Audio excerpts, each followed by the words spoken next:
이분은 안 되겠는데? 같이 키워줄 생각이 없기 때문에 저렇게 가볍게 말을 하는 건가? 조급해하는 게 많이 보여요. 크게 한 방 흔들렸던 거는 그 점일 것 같아요. 그것도 사실 너무 무례하더라. 얘, 걔, 쟤.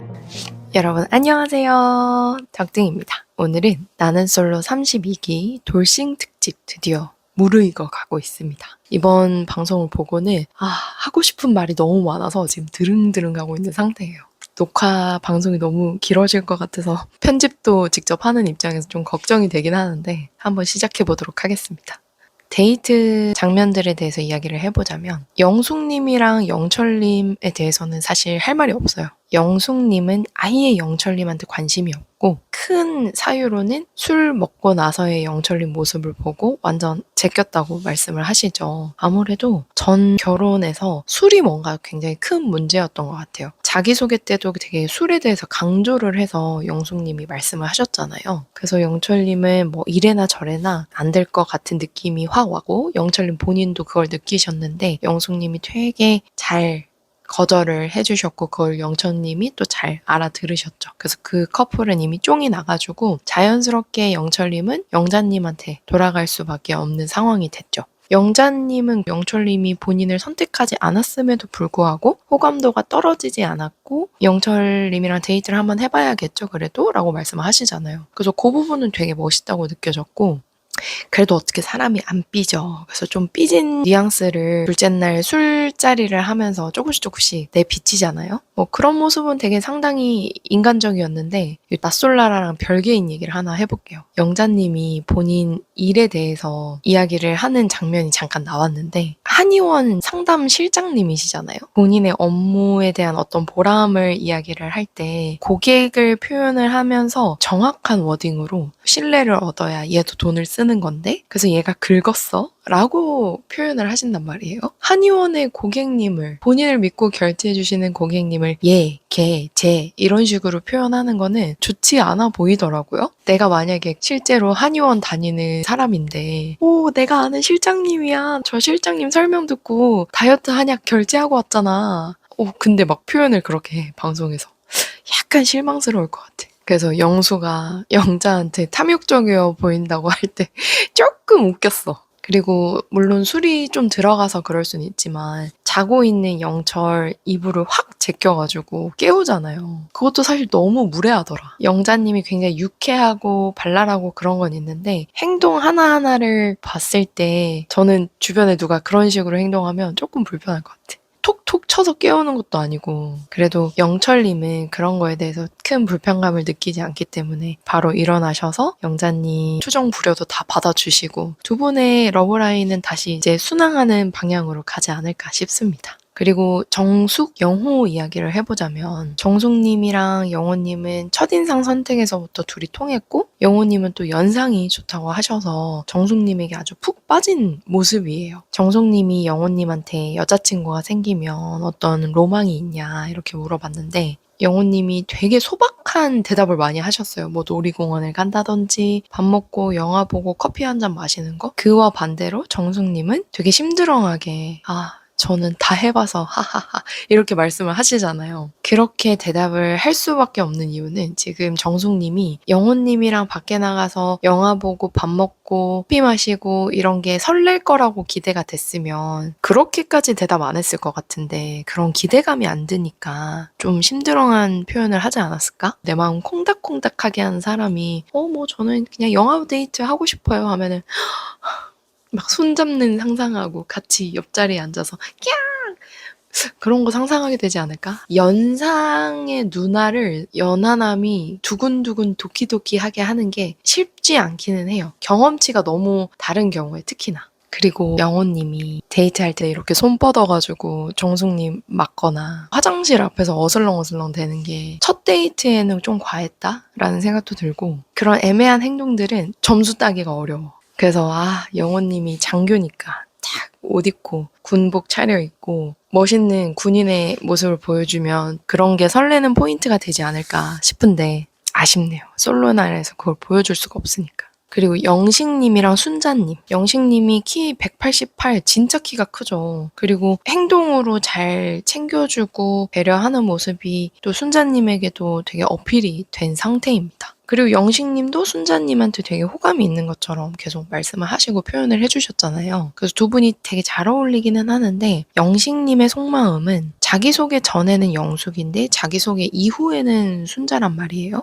조건이나 이런 걸 생각하면 순자가 마음에 드는데 사실상 여자로만 봤을 때는 영숙님을 더 마음에 들어 하는 게 느껴져요. 그러니까 영숙님이 그렇게 들이댔을 때도 엄청 흔들리잖아. 영식님이 영숙님에 대해서 갸우뚱갸우뚱 했던 점도 모든 사람에게 친절해서 그렇다고 했잖아요. 근데 그거를 영숙님이 뭐 노선만 확실하면 나는 그렇게 안 할 거다라고 못 박았으니까 그 안 좋은 조건은 사라진 거지. 그 영식님 입장에서 흔들릴 수밖에 없을 것 같아. 그래서 앞으로 순자님이 좀 자신감이 막 빵 있는 상황이 아니어서 영식님이 영숙님한테 좀 흔들리는 모습이 왔을 때 순자가 적극적으로 어필할 수 있을까? 좀 소극적으로 행동하지 않을까 하는 걱정은 있습니다. 근데 순자님이랑 영식님이랑 자녀가 동성이고 나이대가 비슷한 게 좀 되게 큰 좋은 점일 것 같아요. 근데 또 둘이 잘 지내냐라는 거는 또 다른 얘기지. 영식이가 영숙한테 크게 한 방 흔들렸던 거는 그 점일 것 같아요. 마음으로도 자식을 낳을 수 있다고 생각한다 라고 말씀하신 거.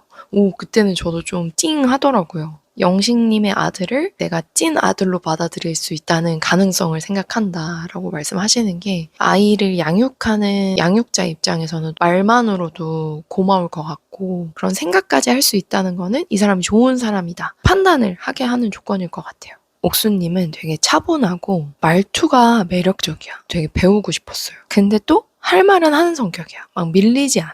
그래서 경수님이랑 자꾸 부딪히는 것 같고 옥수님에게 호의적인 광수와 상철이와는 부딪히지 않는 것 같다. 옥수님에게 오신 4명의 남자 중에 영수, 경수는 무자녀, 서울 거주 이런 식의 조건들을 보고 옥순에게 왔다면 상철과 광수는 그 전에 이미 옥순이란 사람 자체에 호감을 느껴서 온 케이스잖아요.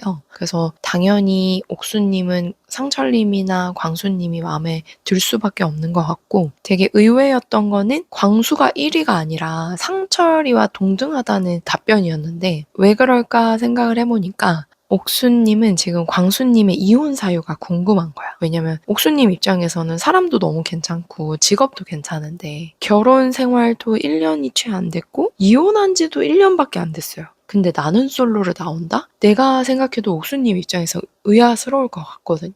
그러면은 나한테는 왜 안 거슬렸지? 생각해보니까 우리는 사전 인터뷰 때 광수님이 그 전철을 결정사에서 만났다는 걸 우리는 이미 인지하고 있잖아요. 그냥 일반적인 생각으로 연애 기간도 엄청 길었을 것 같지도 않고 조건으로 이제 잘 맞아서 그냥 결혼했겠구나. 길게 연애를 하다가 결혼을 해도 헤어지는 게 그 힘든 결혼 생활인 건데 결정사로 만나서 사랑이 좀 부족한 상태에서 결혼을 하면은 좀 더 힘들 수도 있지 않을까? 이렇게 생각을 할 수 있잖아요. 물론 잘 사시는 분들도 많습니다. 결정사도 좋아요. 여튼 그래서 이제 옥수님이 좀 의아해할 수도 있다 생각하는데 계속 관수님을 알아가다 보면 옥수님의 마음도 열리지 않을까 싶습니다. 그리고 상철님은 확실히 조급해하는 게 많이 보여요. 옥수님한테 직진을 하겠다고 어필을 할 때도 괜히 옥수님한테 부담 주고 싶지 않아요. 이런 말을 하는 거잖아요. 그러니까 본인이 부담을 줄 것 같으니까 괜히 그런 말을 하는 거야. 근데도 부담을 주고 있어. 그치? 되게 확답을 원하는 식으로 예고편에 나오잖아요. 여유가 확실히 부족해. 광수님을 이길 수가 없어, 상철님이. 그리고 상철님은 영수님한테 데이트를 신청할 정도로 이순이가 지금 있는 상태고 광수님은 아예 순자님도 배제했기 때문에 옥순이에게 직진을 할 예정이라서 광수, 옥순 괜찮은 것 같아요. 옥수님이 광수님에 대해서 그렇게 한 번 더 체크를 하고 넘어가는 게 굉장히 사람을 똑부러지게 판단하고 보는 것 같다. 똑순이다라는 생각이 들었습니다. 근데 부엉이를 열심히 하거나 상대방을 생각해서 말을 조금 조심스럽게 하는 편은 아닌 것 같다? 이런 생각이 들어서 조금은 세심한 편은 아니다. 저는 이번에 방송 보면서 경수님이나 옥수님이나 좀 둘 다 차분하고 조곤조곤 말을 잘하는 편이고 둘 다 사회성이 있는 편인데 대화가 되게 안 통하는 게 신기하다고 느껴졌어요. 옥수님이 근데 그렇게 막 다그치지도 않았는데 경수가 바로 다그치지 말라고 할 때 좀 당황스러웠어요. 패널들도 되게 놀라는 모습이 나왔잖아요. 경수님 좀 이상한 것 같아. 이번에 현숙님이랑 이렇게 바깥에서 대화를 잠깐 하는 장면이 나오잖아요. 그때 애기가 안 나올 수가 없죠. 그래서 진주의 애기를 얼마나 보러 가냐 이렇게 현숙님이 질문을 하시는데 역시 아니나 다를까 매주 가는 것도 아니야. 1주에 한 번, 2주에 한 번, 3주에 한 번, 사정에 따라 내려간다고 하잖아요. 근데 고맙게도 애가 별로 아빠를 안 보고 싶어 한다는 식으로 답변을 하시는 게 너무 당황스러웠습니다. 저는 그게 되게 충격적이었거든요. 근데 현숙님은 그냥 그걸 듣고도 그렇구나 그냥 이런 식으로만 리액션을 해서 그 경수님의 천천히 나아가는 속도와 대화 방식들 그거에 잘 어울려지는 사람이 아닌가 싶었습니다. 현숙님 입장에서는 분명히 경수가 이따 저녁에 먼저 대화 좀 해요 라고 해서 그걸 기다리다가 언제 대화 신청하지? 이러면서 좀 다그칠 법도 한데 그런 것도 전혀 없으셨잖아요. 그래서 현숙님도 기본적으로 좀 어느 정도 여유가 있는 편이랄까? 무던한 느낌? 근데 진짜 경수님은 그런 말 있잖아요. 육아를 안 하면 그 나이 때보다 덜 늙어 보이는 게 있다고. 딱 경수님이 그런 케이스예요. 본인이 육아를 안 하셨잖아요. 그래서 동안인 거야.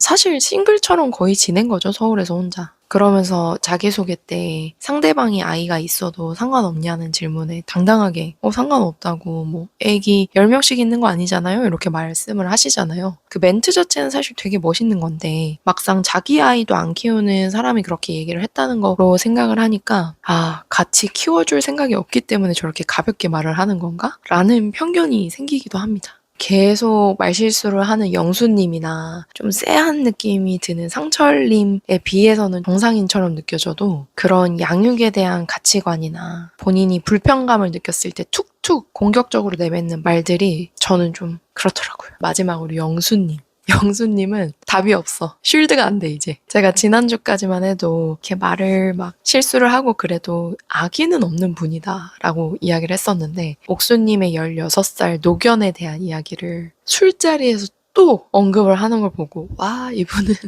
안 되겠는데? 이분은 쉴드도 안 되고 뭐도 안 되겠는데? 라는 생각을 했습니다.